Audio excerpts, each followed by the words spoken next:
Mais um programa Vendendo a Sua Empresa. Hoje a gente vai ter o prazer de reacessar e reviver uma transação maravilhosa que a gente concluiu em dezembro de 2021, que foi a venda do Boris Berenstein, um laboratório de imagem conhecidíssimo da cidade de Recife, que foi vendido para o DASA. E a Forteza teve o prazer de ser assessora financeira exclusiva do Dr. Boris e do filho dele, Leon.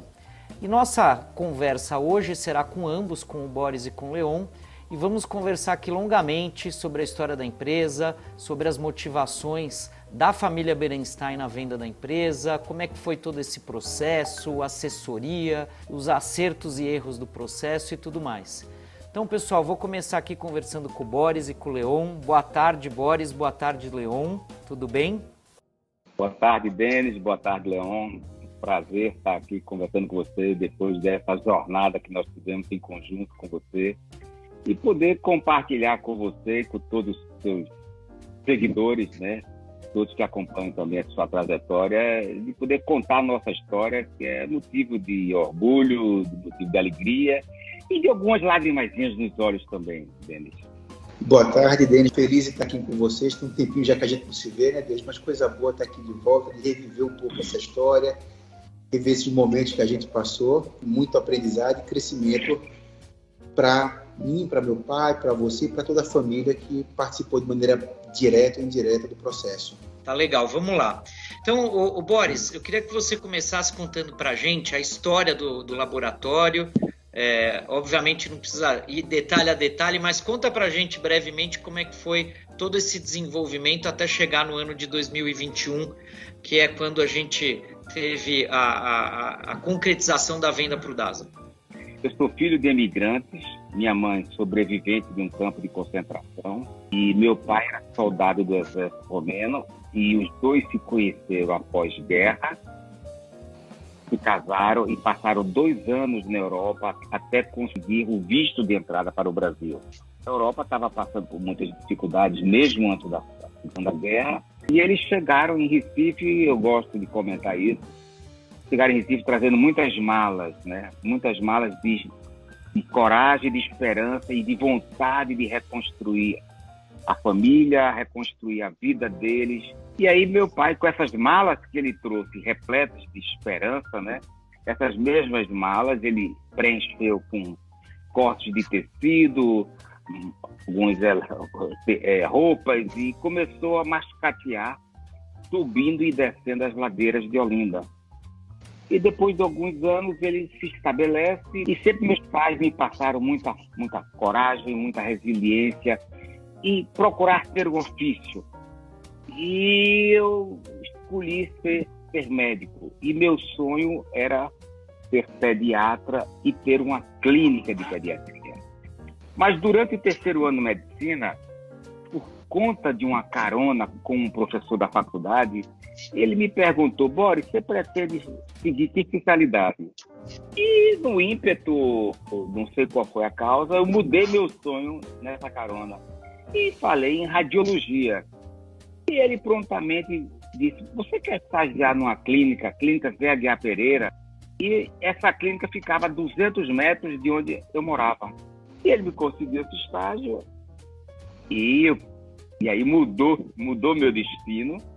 E comecei a estagiar nessa clínica de radiologia e depois fiz minha formação de radiologia e terminei trabalhando nesse grupo até 1988. Quando eu me desliguei do grupo e iniciei minha carreira solo. Convidei minha esposa na época, Mary, que era minha esposa, em um momento da vida, a morar na clínica, porque com a redução do custo de aluguel e com a venda de um carro que eu tinha, eu comprei um equipamento novo de ultrassom. E sempre com foco de todo o lucro reinvestir na empresa. E aí fomos passando para a 2ª unidade, fomos ampliando 3 unidades, 4 unidades, passamos a ter 6 unidades.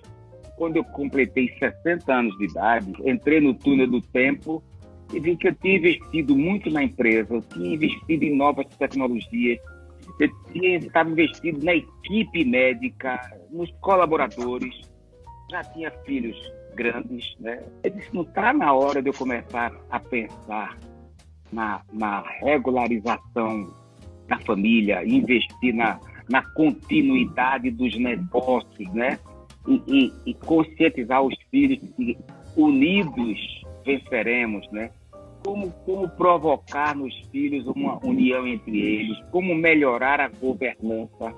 Mas chegou um momento que a empresa foi o meu sonho deles. Acho que isso que é relevante de toda essa história. Não foi o sonho deles também. E eu não nego que eu tinha vontade da continuidade dos negócios, né? Eu gostaria muito, a empresa ter meu nome, gostaria muito que eles continuassem esse negócio.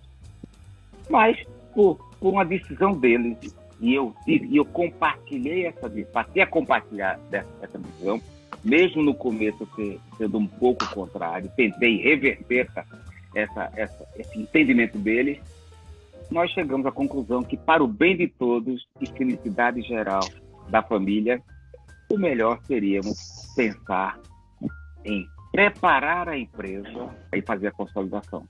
E, Leon, você, como participou desse processo todo, encaixa a tua história na história do Boris Berenstein e na história da tua profissão como médico? O deles é engraçado que a gente conversa muito, de modo geral, sobre sucessão familiar, das oportunidades, as dificuldades e do aprendizado que é trabalhar com um sócio fundador, principalmente quando é seu pai. Para algumas pessoas uma dificuldade, um embate de geração, para outras uma coisa extremamente natural. Então, eu sou filho mais velho e desde pequeno que já pensava em fazer medicina, desde pequeno que já pensava direto em fazer radiologia. Engraçado que quando uma criança pensa em medicina, eu acho que ela se vê numa sala de cirurgia, se vê na sala de parada, se vê cheio de sangue. Eu me pensava sentado na sala em frente ao negatoscópio vendo raio-x. Fiz minha formação em São Paulo, 2012 voltei para Recife e encontrei a clínica no franco processo de expansão com o papai. E a gente fez esse processo de sucessão que ele falou, e é até engraçado que ele me tornou presidente, vamos dizer assim, mas nunca me chamou a vida toda de presidente. A gente tinha uma presidência que o tempo todo era compartilhada. E acho que dentro do exemplo que eu sempre tive em classe, da maneira que a gente sempre lidou com a clínica, a gente nunca teve essa gana, a gente nunca teve essa ambição, esse problema, essa vaidade para dizer quem era o presidente e quem não era. A gente sempre teve uma presidência que sempre foi compartilhada em 3 pilares: eu, papai e Mary. E cada um sabendo tocar o que era mais importante. Como o papai falou, a gente tem mais 3 irmãos, que alguns, inclusive, na área da medicina, mas que não desenvolveram consciência para a clínica, ou que não tinham interesse simplesmente na radiologia. E aí a gente começou a pensar um pouco do que fazer com todo esse ativo que a gente tinha em mãos. E aí a gente começou a discutir bastante dentro da nossa realidade, e a gente viu que a melhor saída realmente era a gente participar de alguma fusão, de alguma venda para algum grupo maior. E depois de muita conversa que a gente teve internamente, se você olhar direitinho, a primeira empresa que a gente teve, que o papai teve na vida dele, foi junto com o vovó de uma movelaria. Então a empresa familiar começou há muito tempo atrás nessa movelaria com 2 judeus imigrantes, que depois, na outra geração, se transformou numa empresa de medicina e agora está passando por uma outra fusão, por uma outra transformação que a gente não sabe qual vai ser, que vai depender da gente. É um livro agora completamente com folhas brancas, onde a gente tem um belo de um ativo financeiro para tentar transformar isso numa nova história. E a empresa familiar continua e a família continua cada vez mais unida dentro desse contexto novo. E agora vamos ver o que é que os herdeiros, onde é que eles vão, né? Que negócios eles vão procurar para dar continuidade à vida deles também. Ô, Denis, e quando a gente sentou pela primeira vez, há não sei, 4 ou 5 anos atrás, não era pensando no outro dia o que a gente ia fazer, e se vislumbrando o que é que o mercado ia oferecer para a gente 4, 5 anos depois. E é isso que a gente está vendo atualmente agora. Eu acho que a nossa visão no passado e futuro apontava para isso, para essas grandes consolidações, para a criação de grandes ecossistemas, para empresas verticalizadas, e a gente tinha que saber como que a gente ia se importar. Há muito tempo atrás, a gente até tinha orgulho de falar que a gente era uma empresa de medicina independente. Então, o que no passado para a gente era uma coisa que trazia muita força, depois começou a ser até um calcanhar de Aquiles nosso. Então, a gente sabia que para sobreviver, principalmente como empresa familiar, a gente tinha que partir para para algo diferente. Então, Boris, você começou pouco tempo depois do início da empresa, começa a consolidação na área da saúde, né? Você começou em 88, já em 1999 começa o primeiro passo dado pelo próprio DASA, quando nasce essa empresa chamada DASA, que 22 anos depois veio a comprar a sua empresa. Então você viu muita consolidação acontecer durante esse tempo todo. Muitos empresários, amigos seus, médicos, radiologistas, não só seus, mas provavelmente também do Leon, começaram a passar pelos processos de vendas das suas empresas. Conta para mim como é que você preparou a sua empresa, como foi o seu processo, desde você começar a conceber que ia fazer a venda e passar por todo esse trâmite, todo esse trânsito, essa trajetória. Conta pra gente. O Denis, foi boa essa sua lembrança com relação a 1999, quando o Banco Pátria, né, fez a formação de o Delboni e o Auriemo. E eles, os dois que eram empresas de análises clínicas, eles também entraram na área de diagnóstico por imagem. Então, aí isso começou a despertar o interesse em investir na nossa empresa, na governança da empresa, a ter transparência nos nossos números, auditoria nos nossos números e reforçar cada vez mais a governança. Contratamos um controller para termos indicadores, para analisarmos cada vez melhor os nossos números e procurar melhorar o desempenho da empresa. Essa sua lembrança do Banco Pátria foi muito importante. E nós tínhamos um laboratório de análise na época, que por uma divergência que eu tive com a sócia, nós vendemos o laboratório. E algumas pessoas que me procuraram depois diziam: Boris, eu soube que você vendeu a clínica. Aí eu dizia: eu vendi o laboratório, a clínica ainda não. Eu já imaginava que um dia nós não iríamos aguentar a pressão do mercado e vender ainda. Mas eu acho que isso foi muito importante para a gente, essa visão nossa de reforçar a governança da empresa. Isso foi muito importante, em ter uma controladoria, auditar os nossos números, sempre auditar a questão tributária, andarmos sempre, né, fazer o planejamento tributário, não pensar em sonegar imposto, né, e reforçando a governança da empresa. Acho que isso foi muito importante para a gente. Leon, como é que foi o processo quando vocês realmente apertaram o botão do on e entraram nesse modo de agora vai, contratando assessores e tudo mais? Conta pra gente por que vocês contrataram, quais foram as motivações, o que vocês levaram em conta e a partir daí como é que foi essa trajetória uma vez iniciado o processo? A partir do momento que a gente começou a trajetória nossa nesse processo de venda da clínica, a gente sabia que o principal era cada vez mais embelezar a nossa noiva. A gente sabia que cada vez mais a gente precisava de mais faturamento, de crescimento. Então, eu e papai, que a gente sempre teve um foco muito grande dentro da operação da clínica, a gente não podia perder esse foco. Então, como é que eu poderia desviar o meu foco da operação da clínica, principalmente no momento que a gente estava de inauguração de 2 grandes unidades, como é que a gente poderia perder o foco da tocação da unidade, do crescimento, da ampliação da unidade e a gente ter cabeça e ter know-how para poder fazer o processo de venda. E é interessante porque realmente cada macaco no seu galho. A gente não... No começo, com certeza, quando a gente conversava sobre o assunto, algumas pessoas falavam: poxa, vale a pena? Com certeza vale. Acho que o valor agregado que a Forpesa e todo o staff nosso que trabalhou junto com a gente, jurídico, com o Alexandre, com vocês, com todo mundo, com certeza agregou muito valor. E o principal, eu e papai o tempo todo com a cabeça, com o nosso radar na operação.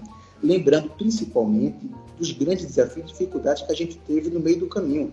Com a pandemia, onde a gente reduziu o nosso faturamento em 97% e a gente tinha que ter a cabeça completamente tranquila e livre para tocar a operação, para continuar crescendo e buscando novamente o que a gente tinha conquistado até aquele momento. Hoje, depois de tudo que a gente passou, das dificuldades que a gente passou, todo o trâmite, processo extremamente árduo que é da venda da preparação da clínica, a gente não tem dúvida que a gente tinha que ir junto com alguém. A gente tinha que ter Se a gente tem o melhor médico na clínica, se a gente tem o melhor equipamento, o melhor diretor, o melhor gestor, por que também não ter o melhor advisor para ajudar a gente nessa caminhada daí? Então, acho que às vezes você não saber reconhecer isso, não saber se associar a pessoa correta nesse momento, você pode jogar fora boa parte do seu trabalho que você fez até então. Então, eu acho que a partir do momento que a gente conseguiu internamente conversar com a família, explicar o motivo que a gente estava dando aquele passo, e a gente ter a anuência de todo mundo e a concordância de todo mundo para dar aquele passo, o próximo passo que a gente teve foi de começar a fazer nossa rodada de negociação e de conhecer pessoas da área. E aí sim a gente teve aquele bom e velho jantar, onde a gente deu o passo adiante para continuar a nossa consolidação. O que eu queria falar, complementando o Leon, eu acho que nós somos médicos, né? Nós, de formação médica, uma negociação implica também uma questão financeira, implica muito em questões de números e implica também em questões emocionais. Então, eu acho que é muito importante os fundadores da empresa ter um representante para aguentar as pressões que vêm do outro lado. Certo? Que é uma coisa natural isso, a negociação, não é, Denis? Você que já participou de diversas negociações, né? Então, eu acho que foi muito importante termos contratado, termos um advisor que ficasse à nossa frente e já trouxesse as informações já mais mastigadas para a gente, sem um economês que a gente não entende tanto assim, né? A gente entende um pouco o DRE, alguma caixa, entrada, saída, competência, mas tem coisas técnicas de uma negociação, técnicas econômicas e técnicas jurídicas, que fogem da nossa alçada completa, né? Então, e emocional também, né? Então, é importante a participação de um advisor e de um jurídico que possa defender os seus interesses. E quais foram os pontos críticos, Boris, os momentos críticos que vocês viveram aí ao longo desse processo, que a gente sabe que durou uma quantidade de meses aí bastante longa? Denis, algumas coisas que mexeram um pouco na nossa negociação, né? Primeiro, 2019, nós tínhamos inaugurado 3 novas grandes unidades, né? Então, isso tem um aspecto positivo a médio prazo, mas no curto prazo mexeu um pouco na DRE, no EBITDA da empresa, porque nós estávamos com um custo integral do investimento de equipe, de custos gerais, e a empresa estava produzindo, essas 3 novas unidades só estavam produzindo 50% da capacidade. Certo?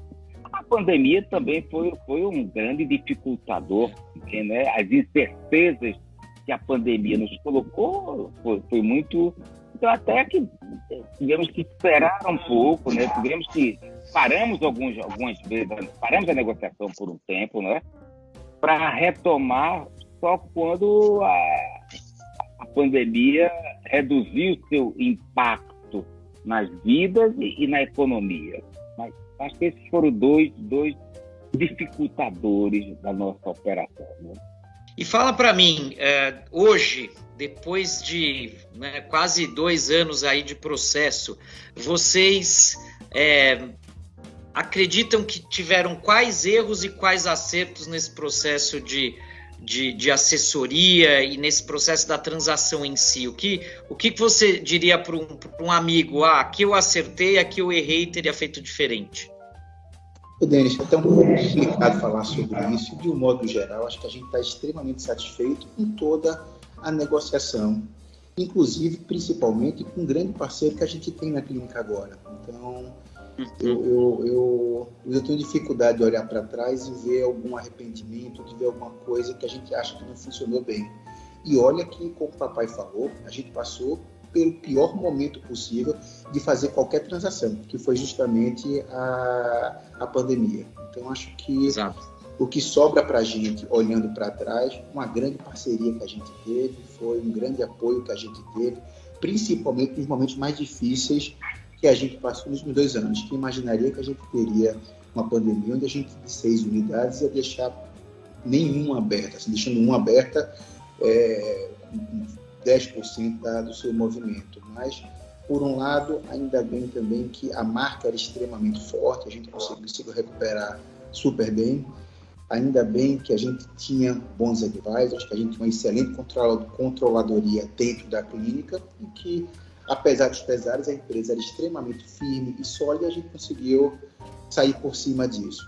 Então, de novo, olhando para trás, não tem nada que, pelo menos da minha parte, pai, que eu olhe para trás e diga, poxa, isso aqui eu não gostei, poxa, isso aqui eu não aconselharia fazer. Talvez um aprendizado que eu tenha nessa pandemia com relação a esses pontos críticos é que não existe um momento perfeito, que a gente procurou tanto esse momento perfeito, a gente procurou tanto, como o papai falou, a gente está no auge das 3 unidades que estavam rampando ainda, mas quando a gente começa a chegar lá, vem uma pandemia. Aí o movimento vai lá para baixo, de repente a gente começa a se recuperar, vem segunda onda, e a gente está nadando super bem, aí vem a Ômicron. Então, é difícil a gente encontrar esse momento perfeito sem combinar com os russos, né? Sem combinar com o outro lado. A gente faz o que a gente pode, a gente tenta trabalhar, como o papai falou, com as melhores práticas do mercado, com a melhor controladoria, a melhor governança possível, mas tem muitos fatores externos que a gente não pode controlar, que a gente até achava que podia controlar, mas a gente viu com o início da pandemia e até agora com a chegada da guerra da Rússia, que realmente tem muita coisa além da gente para ser controlado, principalmente nesse mundo global que a gente vive. Ô, Denis, eu colocaria também o seguinte, existia uma decisão da família de vender. Se tem a decisão de vender, você tem que também tomar cuidado. Tem que combinar com o outro lado se ele quer comprar e quanto ele quer pagar também pela sua empresa. Se você estica a corda, ela pode partir.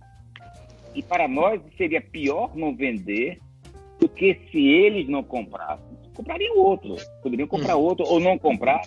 Não ia mexer no planejamento estratégico do comprador. Mas para o vendedor, né, se não fechasse naquela operação, nós teríamos dificuldade de conseguir um outro comprador por um preço melhor do que a gente estava negociando. Então tem que tomar cuidado na negociação, até que ponto você pode puxar a corda. Quem quer comprar, quer pagar o menos possível. Quem quer vender, quer receber o máximo possível. É milenar isso, não precisa ter uma clínica para ser negociada. E no nosso caso vai até bem além disso, né? Do legado que a gente deixa na cidade, da empresa que tem maior interesse em cuidar, em continuar, em crescer, em expandir. Eu acho que tem uma grande responsabilidade aí desse legado social com todos que ficam. Então, acho que a gente não tem dúvida que a gente fez realmente o melhor casamento possível que a gente poderia ter dentro do nosso negócio. Boris, uma última pergunta para você aqui sobre o processo. Se um amigo seu chegasse hoje para você e te perguntasse o que eu devo levar em consideração para contratar um assessor, uma vez que vocês utilizaram e aparentemente ficaram bastante satisfeitos em ter alguém ao lado de vocês, que critérios você recomendaria a ele no momento da escolha? Um bom histórico profissional do advisor, entendeu? Que tem uma certa experiência no setor que a negociação vai acontecer e que você procure ter uma boa empatia com ele, ter um bom relacionamento com ele. De preferência que ele tenha uma barbacinha um pouco clara também, branca, entendeu? E, Leon, o que você acha? Complementa algo aí a resposta do Dr. Boris? O Denis, está difícil complementar, até porque ele falou exatamente o que a gente fez. Eu acho que um ponto fundamental e que chamou a atenção da gente, inclusive, você foi a única pessoa que não ligou para a gente que ligou para você. As outras empresas vieram atrás da gente. Não está lembrado disso? Eu que liguei pessoalmente para você. Sim. Porque você tinha acabado de sair de uma negociação muito semelhante da gente numa praça próxima aqui em Recife. E que parecia muito com a gente, com tamanho, com estrutura familiar e uma praça próxima. E depois, o que acabou fechando o negócio foi realmente empatia. A gente sentou, a gente gostou, a gente teve empatia, porque realmente é uma situação, é uma relação que é muito desgastante. Então, se você não tiver empatia, se você não bater o olho, você curtir a pessoa e você gostar e você ter empatia com a pessoa, o desgaste vai ser maior ainda durante a transação. Então, acho que a nossa receita foi exatamente essa. E quando alguém me pergunta, Boris, quanto é que foi a empresa? Eu digo, o mínimo que eu pude receber, o máximo que eu pude arrancar, mas estou feliz. Muito obrigado, Boris e Leon. Foi mais uma vez um enorme prazer ouvir a história de vocês. E aí, vocês gostaram? Espero que sim. E a gente sempre vai trazer novas histórias aqui de outros empresários que possam dividir com vocês as experiências, as angústias, os acertos, talvez alguns erros. Então, continuem nos seguindo, mandando críticas, sugestões, perguntas. A gente vai estar no YouTube, no Spotify, na Apple, nas nossas redes sociais, sempre trazendo para vocês temas pertinentes à venda da sua empresa. Muito obrigado.